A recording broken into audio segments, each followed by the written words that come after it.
Paying off the house mortgage on my own was tough, so I had you cover it with your earnings. Now that the mortgage is paid off, I have no use for you. The only one I love is her, understand? Now get out of this house." The words spoken by my husband, with whom I believed I had shared many years of both joy and hardship, struck me like a blow to the head. It seems my husband Dan was unhappy that I managed the household finances and he couldn't spend money freely, acting as if he was the victim of financial abuse. Poor thing. Working hard to earn money only to have it all taken away. I would never do something so terrible. A young woman, who seemed closer in age to our daughter than us, looked at me with scorn, siding with my husband. Shocked by their words and attitudes, I was unable to move from the spot for a while. Despite thinking our marriage wasn't that bad, to be disliked enough to be told such things and even cheated on was unimaginable. At this point, repairing our marital relationship seemed impossible. I decided to divorce. After being told such things and cheated on by you, I can no longer stay married to you. Please, let's get a divorce. My husband quickly agreed to my proposal. As I decided to leave the house as he wished, he and his lover were excited to live together in this spacious home. Half a year after parting ways with them. Hey! What is this all about? I wonder what could have happened to my ex-husband, who called in such a panic. My name is Susan. I am a 51-year-old working mother who raised a daughter while working alongside my husband. Initially, I intended to quit my job after getting married, but upon checking my husband's salary after our marriage, it was less than I had been told. I thought we could live on just my husband's income at the beginning of our marriage. However, wanting children, the reality felt unsettling. Fortunately, my workplace was supportive of parenting, and my income was not bad, so I continued working after marriage. After getting married, I was surprised to find that our household expenses were much higher than I had anticipated. Naturally, I expected our expenses to increase compared to when I was living alone, but it was shocking to see more money going out each month than my husband's income. The likely cause was my husband's tendency to spend recklessly. He had a habit of immediately buying anything he liked. When you see something you like, you want to buy it, right? It's not like it's cars or jewelry or anything super expensive, so let it slide. Concerned by his frivolous attitude, I took over managing our finances. It was comforting to have my own income, especially considering how I'd feel if I had quit my job. After getting pregnant shortly after marriage, having an additional source of income besides my husband's salary was reassuring. Besides his spending habits, my husband was supportive in household and parenting duties. Our daughter grew up well with his support and started living on her own as a college student this spring. Just as our daughter left the nest, we finished paying off our home mortgage, and I felt a weight lifted off my shoulders. Returning to living just the two of us, and with the financial worries behind us, I thought of suggesting a trip to celebrate paying off our mortgage. It seemed like a good time to appreciate each other's hard work. With this in mind, I planned to talk to Dan about it over the weekend, not imagining I would be betrayed in such a way. The weekend I was going to suggest the trip, Dan returned home in the evening with an unfamiliar young woman by his side. "Welcome back. And who might this be?" The woman standing next to my husband appeared to be in her 20s. Could he be a subordinate of my husband? Yet, there was something off about it. As I asked, an unexpected response came from my husband. "She is Nicole. My girlfriend." What? What did my husband just say? A lover, even though he's married to me? I was left speechless, my mind going blank, as my husband scoffed and continued. "You've lost your looks chasing after work and household chores. I have no love left for you. The only one I love is her. But paying off the house mortgage alone would have been tough, so I had you do it with your earnings. Boy, you've really done a lot for me. Hearing Dan talk so gleefully was like a punch to the head. Without minding my shock, he kept going. You're too strict with money management. It's like economic abuse, not letting me spend the money I earn, don't you think, Nicole? Leaning on him as if she were supporting his stance of portraying himself as the victim, she spoke. Poor thing. Working hard only for all your money to be taken away. I would never do something so cruel. A young woman, seemingly closer in age to our daughter than us, looked at me with disdain, echoing my husband's sentiments. Unable to comprehend any of their reasoning or attitudes, I stood there dumbfounded. Dan, seeing me not responding, snorted and put his arm around his lover. Well, that's how it is. I'll be staying with Nicole for 2 or 3 days. Leaving just like that, Dan and his lover walked away arm in arm. Even after they were gone, I was too shocked to move from the spot. I knew the sweet feelings from the early days of our marriage had faded as we spent more time together as a family, but I thought our marriage wasn't bad. To think I was disliked enough to be told such things and cheated on. It's clear that repairing our relationship is impossible, so divorce seems to be the only option. However, we have a daughter, even though she's grown up. Is it right to divorce just based on our situation, without her consent? With these thoughts, I remembered my daughter was coming home for her university's long break in a few days, so I decided to wait and hear her opinion on the matter. Feeling troubled, I spent the weekend alone until my daughter came home. I'm home. Huh? Is Dad out? Feeling guilty as my excited daughter returned to her childhood home, I broached the subject. Actually, there's something I need to talk to you about regarding your father. The fact that my husband was having an affair, that he resented me mainly for financial reasons, and that I was considering divorce. Feeling pathetic for having to tell my daughter such things, I shared the events of the past few days and my feelings with her. I was afraid of her reaction and couldn't look her in the face as I spoke. But when I finished, she exclaimed, "Dad's an idiot."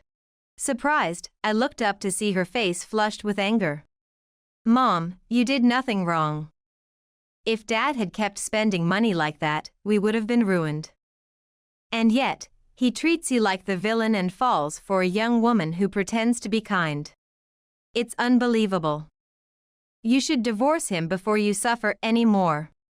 My daughter fully supported me, saying I was not in the wrong.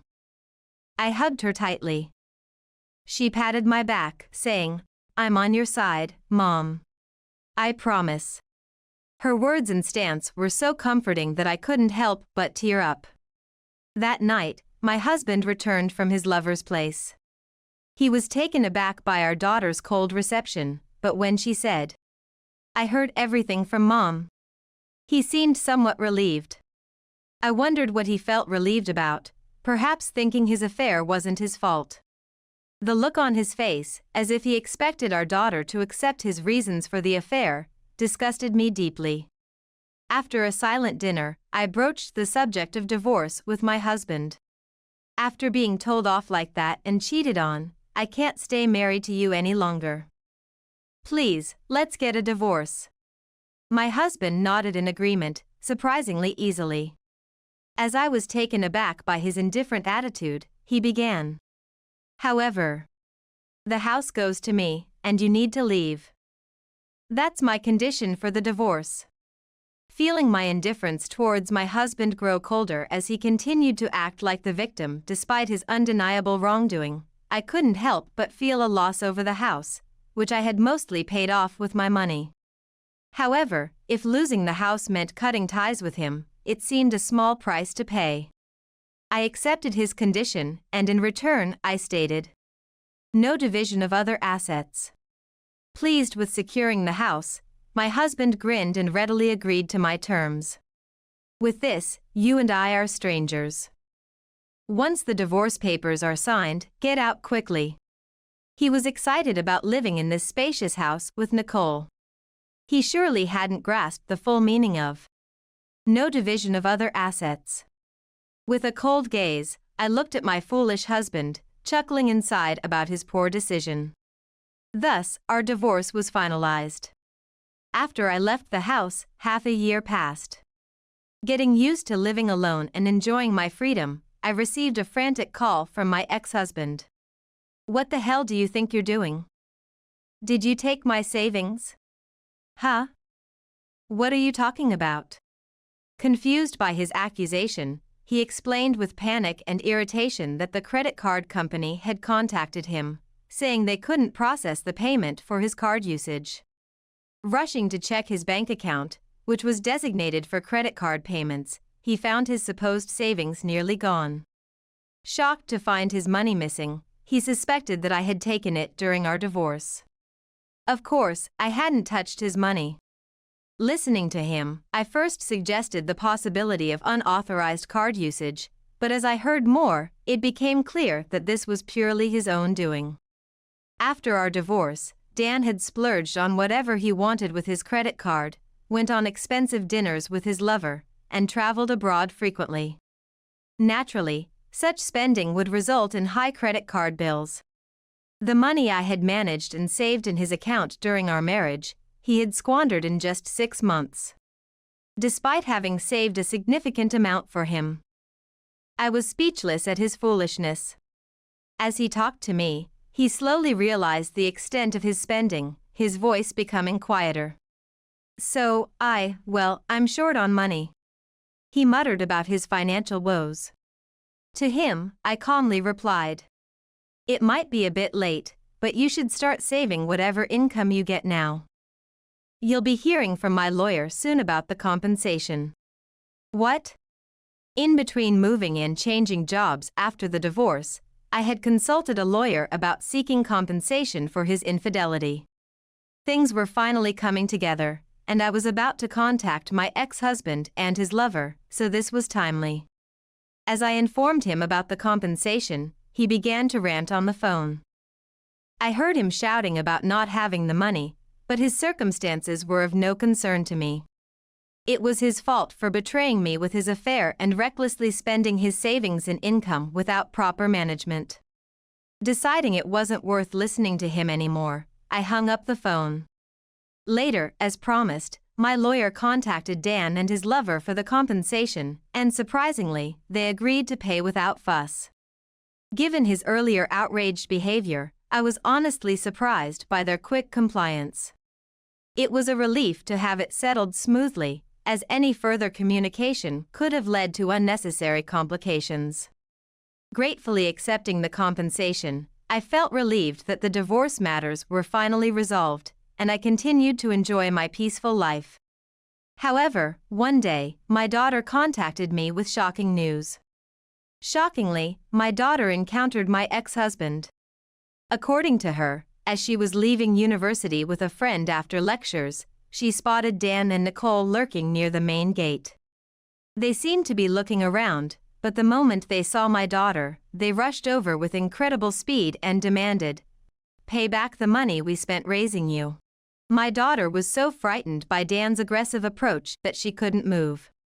Fortunately, her friends were there to help, and my ex-husband and his lover couldn't do anything more and left the scene. That happened. "I'm so sorry. It's a problem between your father and me, and yet, you got dragged into it. I thought the divorce issues had been settled, and yet, my daughter ended up getting involved." I felt regretful, but my daughter just laughed it off. "What are you talking about? Sure, it was a bit scary, but the problems between Dad and you are also my problems, right?" I felt reassured by my daughter's resilience, wondering whom she inherited her strength from. Although it was resolved this time, there might be actual harm next time. I needed to talk to my ex-husband before things escalated. However, when I tried to contact my ex-husband, I couldn't reach him. While pondering what to do, the situation took a sudden turn. The next day, while I was at work, my smartphone alarm went off. Thinking something had happened, I checked my phone and found that the alarm system at my new house had been triggered. A burglary? Startled by this first-time experience, I was then called by the security company. They had caught the perpetrator who set off the alarm, so I hurried home. After explaining everything to my boss, I was kindly allowed to leave early. Arriving home and seeing the person held by the security guard, I couldn't help but exclaim, "You too? Why are you here, and what are you doing?" Yes, it was my ex-husband and his lover being detained by the security guard. I hadn't told them where my new home was, so how did they find it? Upon questioning, it turned out they had followed my daughter when she visited my new home and found out where I lived. "Why the hell are you living in such a nice and big house?" "That's strange, did you steal my money or what?" I could only sigh at my ex-husband's persistent low regard for me. Of course not. I bought this house with the inheritance from my parents. I had inherited a significant amount of stocks from my parents, who had passed away in an accident years ago. One of those stocks soared in value after I inherited them. I sold it when its price peaked, securing a substantial fortune, a fact I had kept secret from my ex-husband, fearing he would squander it. I didn't want the money my parents had left me to be wasted on such frivolous things. With that firm belief, I had never told my ex-husband about the inheritance from my parents. Seeing my ex-husband's eyes widen as he listened to my story, it was clear that my decision had been the right one. "If you had all that money, you didn't need to take compensation from us, right?" "It wasn't about the money. I wanted you to atone for betraying me." "But why did you try to break into my house?" Disgusted by my ex-husband's shameful obsession with money, I asked him about his motives, only to receive an answer that was equally appalling. It seems that to pay the compensation to me, he had sold the house he was awarded in our divorce. The house, due to its favorable location, sold for a good amount, leaving him with some money after settling the compensation. Instead of saving it, he squandered it once again. As expected, the money quickly ran out, and struggling for living expenses, he was persuaded by his lover to break into my house and steal money. How many times does he have to fail before he learns from his wasteful spending habits?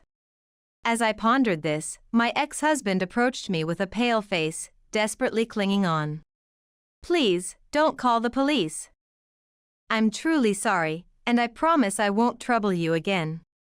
Okay?" His desperate apologies and his lover's reluctant bow made for a pitiful sight. Casting a brief glance at them, I called the police. "I caught someone trying to break into my house, and the security company has detained them. Could you please come and take them into custody?" When my ex-husband realized I had called the police, he started to rage. "Are you kidding me?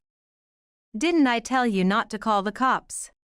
However, he was firmly restrained by the security personnel and, unable to resist much, he eventually gave up and hung his head in defeat. Eventually, the police arrived and took the two away. Further investigations revealed that they had also broken into other homes and committed theft. Evidence such as fingerprints from other crime scenes matched theirs, leading to a conviction and a prison sentence after a trial. My ex-husband was fired from his job and became unemployed. Given his age and criminal record, he would likely struggle to find employment after serving his sentence. His lover broke up with him during the trial. In court, my ex-husband claimed he was trying to raise money for his beloved girlfriend, but she decided he was no longer of any use to her and publicly broke up with him in front of the judge and spectators, leaving him shocked by her betrayal. Throughout the trial, the lover maintained she was not at fault and showed no remorse. Further, a search of their residence revealed plans for future burglaries, leading to her being seen as the mastermind and receiving a heavier sentence than my ex-husband. I don't know where they are or how they are living now. After their arrest, I sold the house they knew about and moved to a highly secured apartment in the town where my daughter's university is located. The convenience of both of us living alone means my daughter sometimes visits me. I enjoy my work and lead a fulfilling private life, free from any nuisances. I cherish the peace I've finally found, living each day contentedly.